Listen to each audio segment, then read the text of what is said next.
Hello, oodles and noodles. We are back. I thought I would do something a little bit fun and short. Probably actually take away short. It's probably not going to be that short because I'm slow. But I just finished book 4 of the Codex Alera, so Captain's Fury, and I'm going to do a review of it. Before I do that, though, I thought I'd maybe do a little tour of the new digs. So some of you have probably noticed that a little change from my earlier videos. I had actually moved into my girlfriend's place, and we actually just got, you can probably see it right now. It looks, oh Jesus, it's so empty, but we got some more bookshelves. So we got a nice little curved bookshelf here. You can get a nice little gander. I really, really like it. I'm not a huge fan of white, but my girlfriend loves it, and I want her to be happy because I'm a sop. I'm a sop. And yeah, so I wanted to do a little quick peek around of the room, and then I'm going to do a little mini unboxing because I did order some books to put in there, do a little rambling, and then I will get on to prepping for the review of book 4 of Codex Alera. So this is where the magic happens. We call this the Geek Room. A little bit lame, I know, but this is what we've been calling it ever since I moved in here. This is my little zone right here.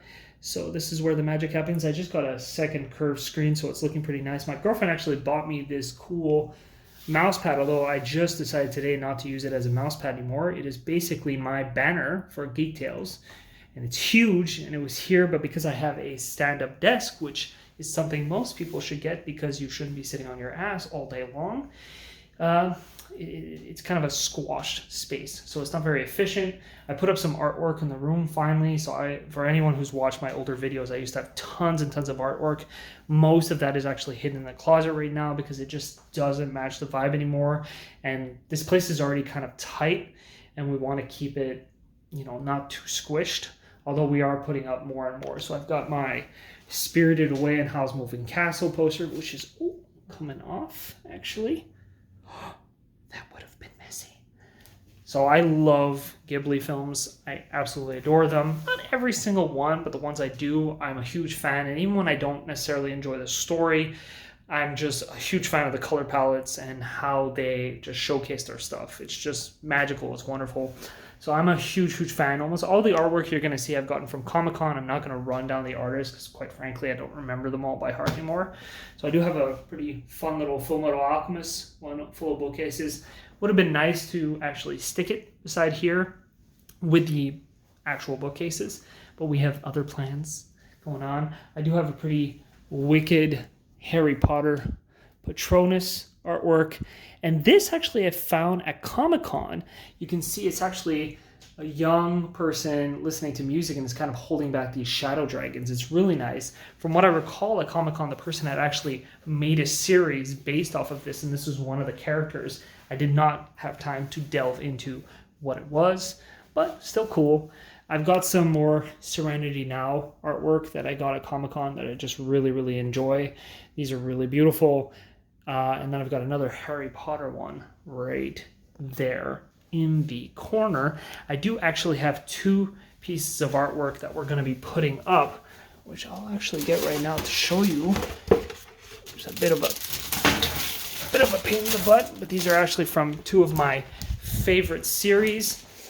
We are huge Wheel of Time and also Stormlight Archive fans. And so you will notice we actually have some Wheel of Time coasters that we got.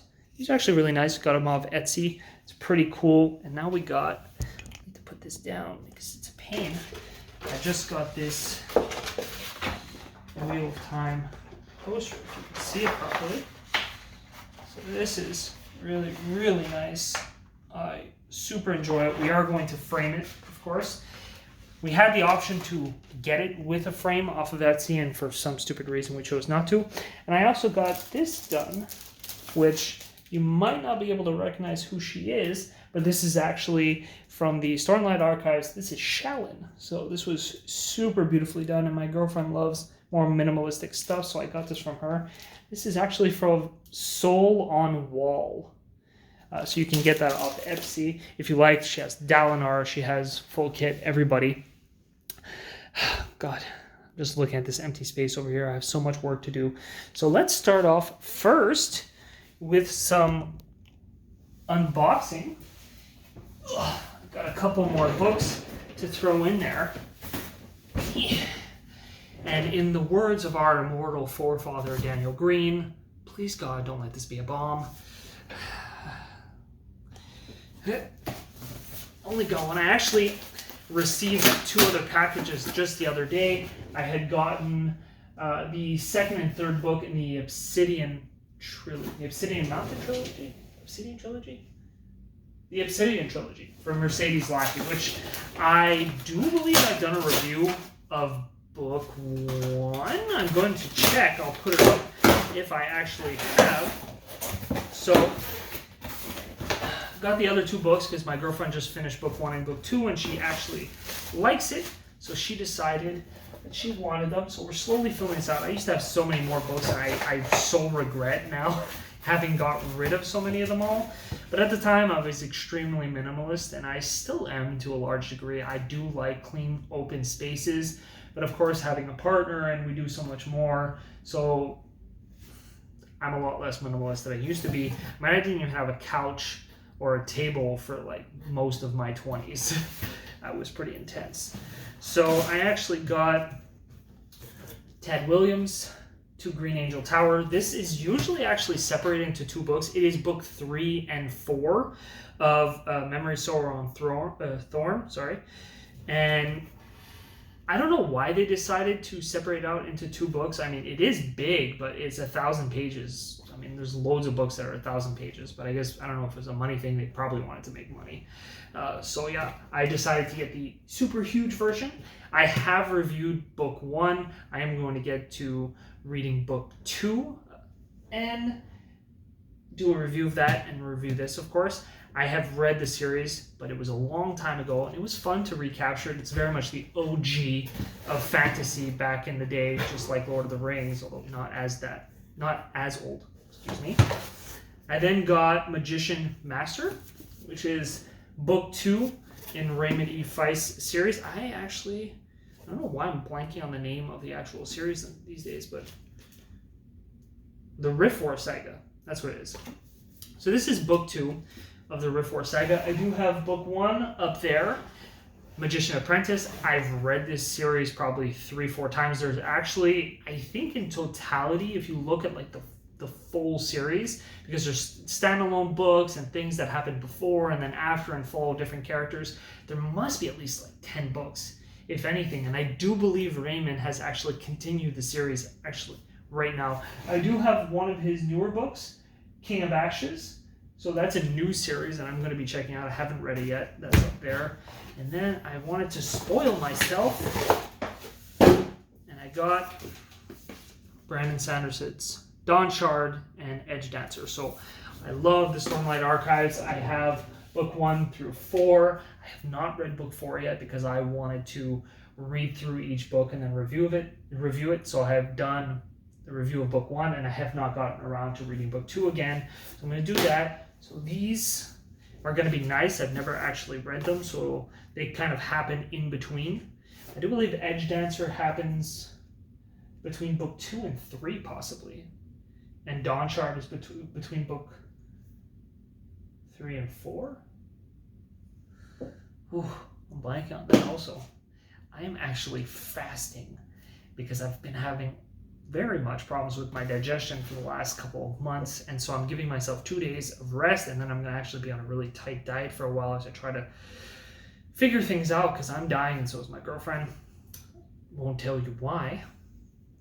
Let's drink some herbal. Stupefy. Harry Potter cup. Very good. Very nice.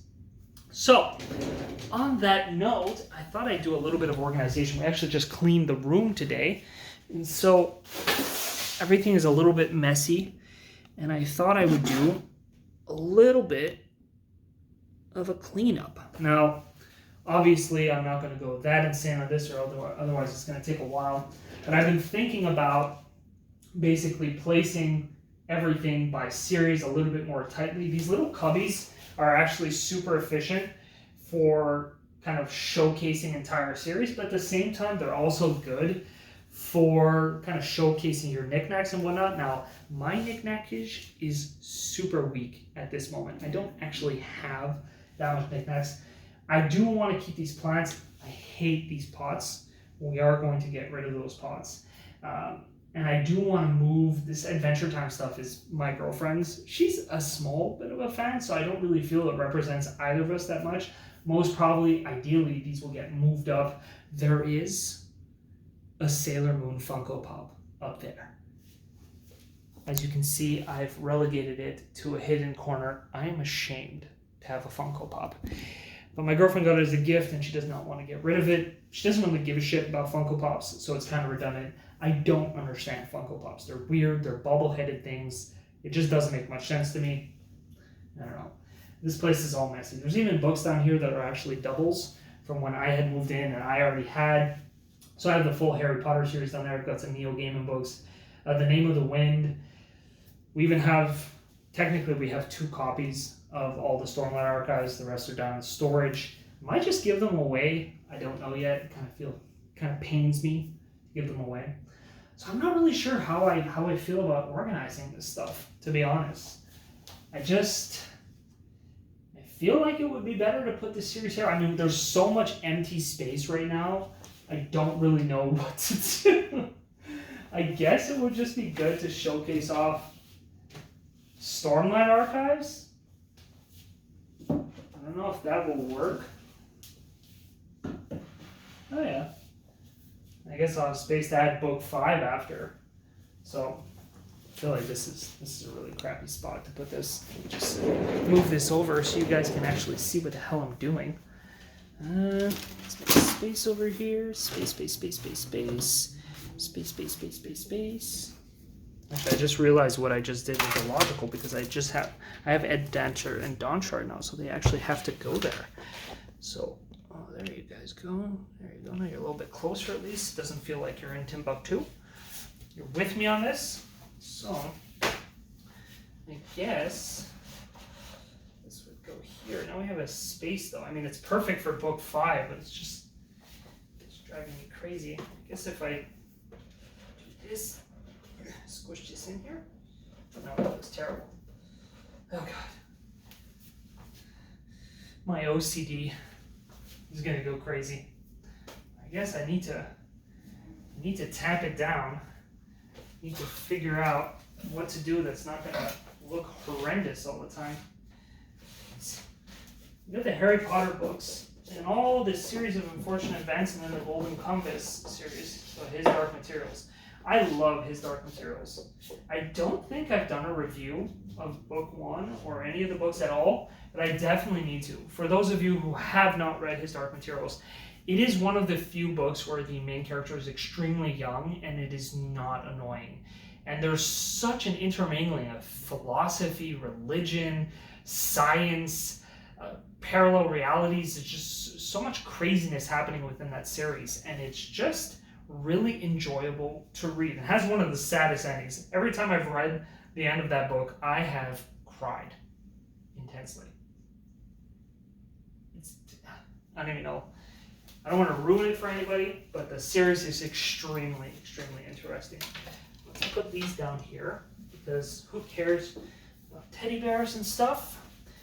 We've got the Lycanius trilogy, which I have reviewed the entire series, and I definitely recommend people check it out. It is one of the most enjoyable series I have ever read in my life. It's not perfect, nothing's perfect, but it was so fun and you could tell the author was trying to do so much, and his ideas were really fantastic. He just really explored so much, whether it was in the science fiction realms, fantasy, like he just meshed the two together extremely well and managed to produce a sort of redemption story that was beautiful in many ways. It came together so well at the end that I was very surprised of how much I enjoyed it. I am going to move the Codex Alera books up here because, quite frankly, I think the Codex Alera would be my top 5 favorite series ever. It is one of the most enjoyable book series to read. I'm really looking forward to making a review for book 4 in not long. I see we're already at about 15 minutes, so I am going to keep this short. I'm not going to do the full cleanup, but just want you guys to see how things are looking. God.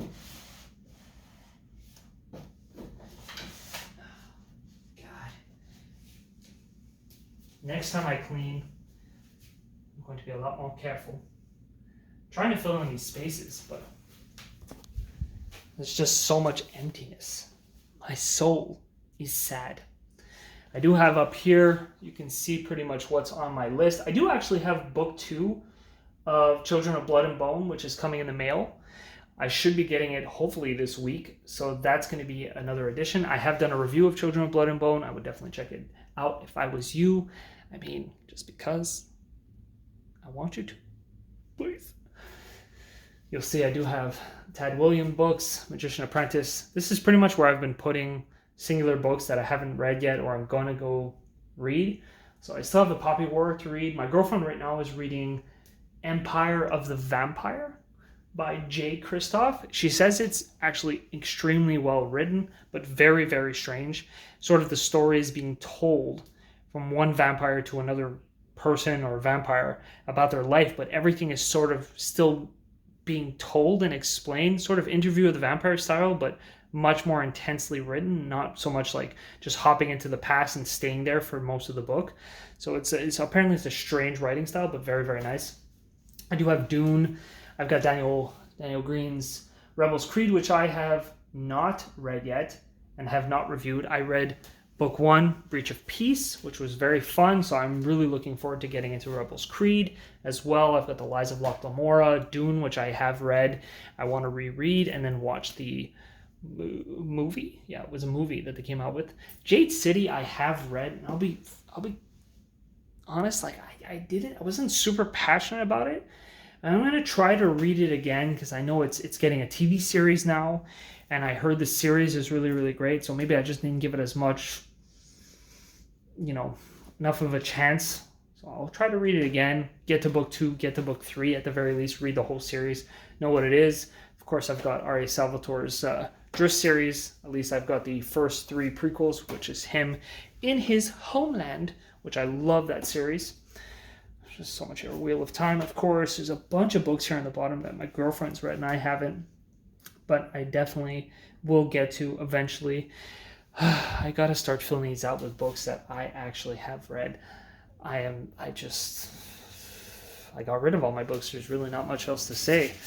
I gave them away when I moved. I was in Asia for quite a while. Wasn't planning on coming home. The only reason I'm actually here, which thankfully I did because I met my girlfriend, but I was gonna be in Asia at least for quite a few more years, but COVID had other plans. So my year-long sojourn from Quebec actually ended in my returning with my tail between my legs because I could not stay anymore. So pros and cons. Didn't get to keep exploring, but I did get to meet my lady love, and now we are living together and everything's kind of fun and dandy. So still more to do, obviously. Tons of holes to fill out, tons of spaces, but I'll start showcasing more. I've got the Lightbringer books down here, which I actually enjoyed book 1. I don't think I ever went past book 1. I think I enjoyed it a lot. And then I decided in my head that I would buy all the books, and then I never got around to reading it. It's pretty bad, actually. So I'm going to get around to that as well, and then review it. I'm going to put them up here. I know there is a book, just staring at my mouth right now. There is a book 5, so that'll be able to fill in that space right there. And yeah, we'll keep it at that for now. I'll do a little bit more reorganization, but I'm going to get to actually doing the review of the Captain's Fury, which you can see right there. You can tell these books, I've read them so many times. So this is going to be my next review right after this. Stay tuned. Thanks.